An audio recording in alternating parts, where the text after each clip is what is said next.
دعا کی اشد ضرورت ہے. اور بعض اوقات انسان کوئی کام معمولی سمجھ کے کر رہا ہوتا ہے، اس کے مطابق معمولی ہے، نیکی یا گناہ، لیکن عرش والے کے مطابق اس کی بڑی حیثیت ہے.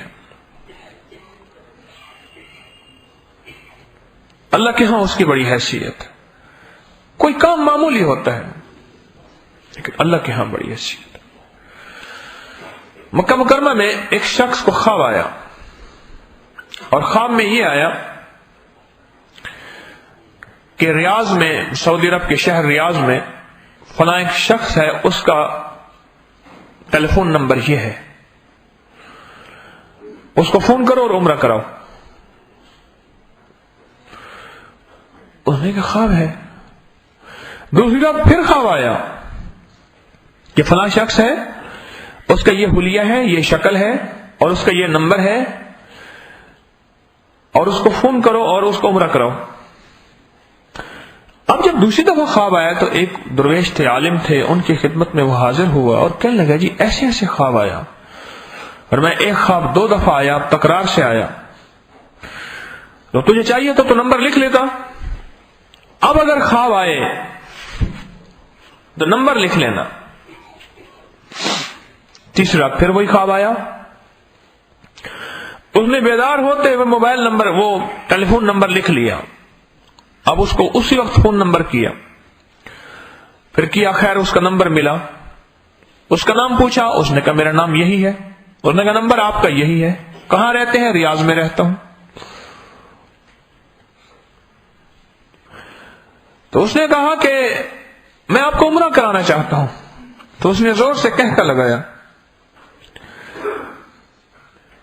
جس کے بارے میں حکم ملا تھا کہ عمرہ کیا. اس نے کہا میں تو دن رات شراب پیتا ہوں، میں نے آج تک نماز نہیں پڑھی، تو میں کہتا ہوں عمرہ کرانا چاہتا ہوں.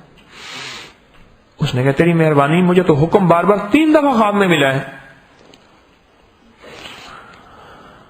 کہ اسے عمرہ کراؤ، اور میں تجھے عمرہ کرانا چاہتا ہوں، اور تو کہتے میں نہیں کرتا، تیری مہربانی آ جا.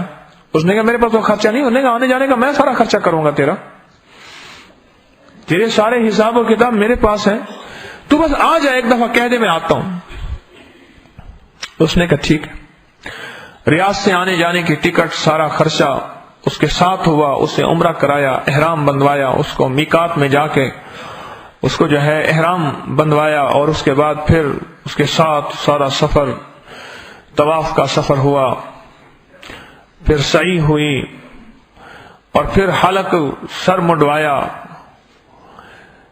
آخر میں جب رخصت کرنے لگا، کہنے لگا مجھے، میرا دل چاہتا ہے تھوڑا سا 2 نفل جا کے حرم میں پھر پڑھ لوں.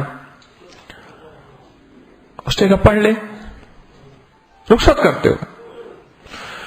تو جب رخصت کرتے ہوئے نفل پڑھے، وہ انتظار میں تھا، نفل پڑھے. سجدہ بہت لمبا ہو گیا اور زندہ ہو گیا. جب اس نے دیکھا تو وہ تو تھا ہی نہیں،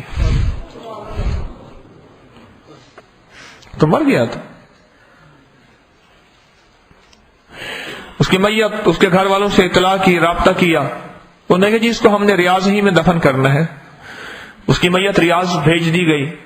کچھ ہی عرصے کے بعد اس بندے کے خیال آیا، اس بندے کا کون سا ایسا عمل ہے، دیکھو تو صحیح، کون سی ایسی نیکی ہے جس نیکی نے مجھ جیسے بندے کو سعادت بخشی کہ میں اس کو فون کروں، اور مجھے بار بار خواب آیا اور خواب بھی سچا تھا. اس کا فون نمبر دیا، اس کی شکل بتائی، جب میں نے دیکھا وہی کی وہی شکل تھی، سارا کچھ وہی تھا. آخر یہ بندے میں خوبی کیا ہے، اس میں آخر کیا وجہ ہے؟ تو اس کے گھر فون کیا تو اس نے بتایا کہ یہ تو اس کی کوئی نیکی بظاہر تو کوئی نظر نہیں آتی، کوئی نیکی نظر نہیں آتی بظاہر. ہاں ایک نیکی ہے، وہ یہ ہے کہ، اور پھر اس کی بیوی کہنے لگی وہ نیکی بھی میرے مطابق پتہ نہیں کیسی ہوگی. یہ تو ہر وقت شراب کی بوتل اپنے ساتھ رکھتا تھا، سفر حضر میں جاتا تو اس کے ساتھ شراب ہوتی تھی، اور نماز تو آج تک اس نے مڑ کے نہیں دیکھا. حالانکہ نسبی عرب ہے، یہ عرب ہے، نسبی عرب. ایک چیز ہے کہ ہمارے پڑوس میں ایک بیوہ رہتی، چھوٹے چھوٹے بچے ہیں. یہ گھر کا سامان جب لینے جاتا تھا تو اس بیوہ کے لیے بھی کچھ بچوں کا سامان لیتا تھا، دروازے کے باہر رکھ کے دروازہ کھٹکھٹا دیتا تھا، اور وہ مائی سے ایک دعا دیتی تھی کہ اللہ تیرا خاتمہ ایمان پہ کرے. بس یہ دعا دیتے تھے. کہنے لگے میں یہ مجھے آ کے کہتا تھا کہ یہ دعا دی ہے، بس میں یہ عرصے سے سن رہی ہوں کہ اس مائی نے یہ دعا دی، ہمیشہ یہ دعا دی، ہمیشہ یہ دعا دی. بس اس دعا کی یہ طاقت اور تاثیر ہے کہ اللہ پاک جل شانہ نے کسی کے دل میں ڈالا کہ جا اس کو بلوا. ہم نے اس کے لیے فیصلہ کر لیا خاتمہ بن خیل کا. اب یہ دنیا کی لذتوں میں ڈوبا ہوا ہے، ہم اسے اپنے پاس بلا کے جنت کی لذتیں دینا چاہتے ہیں، اور جنت کی رعنائیاں اور جنت کی شراب پلوانا چاہتے ہیں، اور جنت کی معشوقانہ اور عاشقانہ زندگی میں اسے گھمانا چاہتے ہیں. اسی میں ڈوبا ہوا ہے. اسے جذب کر لو. مجذوب کہتے ہوتے ہیں جو جذب ہو جائے، جس کے اندر اللہ کی محبت جذب ہو جائے، اسے مجذوب کہتے ہیں. اسے ہم اپنی محبت میں جذب کرنا چاہتے ہیں. اسے بلاؤ. اللہ نے نظام بنایا، اللہ نے سامان بنایا، اللہ پاک نے تدبیر بنائی. اس کو خواب آیا مسلسل، اور یہ آیا، اور آتے ہی بس پھر اللہ پاک نے اسے اپنے قریب کر لیا. حدیث کا مفہوم ہے کہ سب سے زیادہ قریب بندہ سجدے میں ہوتا ہے. اللہ جل شانہ کے سب سے زیادہ قریب جو بندہ ہوتا ہے وہ ہوتا ہی سجدے میں ہے، سب سے زیادہ قریب. یہ رحمت ہے، یہ رحمت ہے. چھوٹا سا عمل کیا، بڑا مقام پا لیا. یہ رحمت ہے.